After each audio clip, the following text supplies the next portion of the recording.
இயேசுவை பார்த்து அனுபவித்து அறிந்து கொள்வோம்.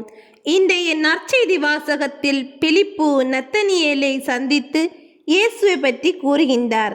நத்தனியேல் இயேசுவை பார்த்ததில்லை. ஆனால் நாசரேத்தை பற்றிய தனது முன்கருத்தின் அடிப்படையில் நாசரேத்திலிருந்து நல்லது எதுவும் வர முடியுமா என்று கேட்கிறார். இன்றும் நாம் பலரை அவர்களின் ஊர், குடும்பம், பொருளாதார நிலை, கல்வி, தோற்றம், கடந்த காலம் ஆகியவற்றின் அடிப்படையில் மதிப்பிடுகிறோம். ஒருவரை பற்றி மற்றவர்கள் சொல்வதை கேட்டவுடன் அவரை பற்றிய தீர்ப்பை உருவாக்கி விடுகிறோம். ஆனால் பிலிப்பு நத்தனியேலிடம் விவாதம் செய்யவில்லை.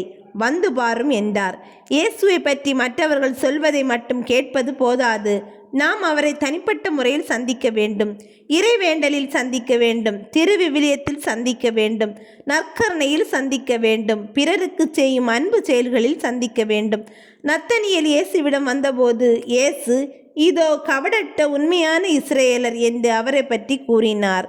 நாம் ஒருவரை பற்றி அறிந்து கொள்வது அவருடைய வெளிப்புற வாழ்க்கையை பார்த்துதான்.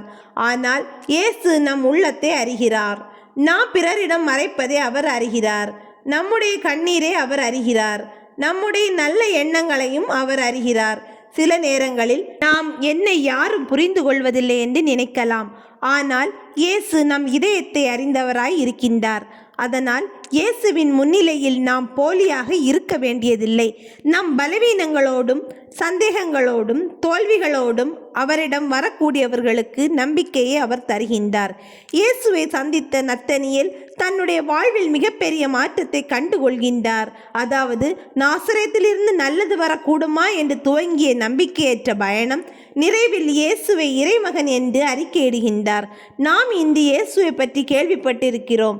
ஆனால் அவரை அனுபவிக்கவில்லை. நாம் இயேசுவை உண்மையாக சந்தித்தால் நம்முடைய வாழ்க்கை பிறருக்கான சாட்சியாக மாறும் என்பதை உணர்வோம். நாம் நம்முடைய வாழ்வில் வந்து பாரும் என்ற அழைப்பை ஏற்று நம் சந்தேகங்களை நம்பிக்கையாக மாற்றுகின்றோமா அல்லது முன்சார்பு எண்ணங்களோடு செயல்படுகின்றோமா? சிந்திப்போம். அன்பு இயேசுவே, மற்றவர்கள் சொல்வதை கொண்டு மட்டும் வைத்து உம்மை அறியாமல் எங்கள் வாழ்வில் உம்மை அனுபவித்து அறிய எமக்கு அருள்தாரும். ஆமேன்.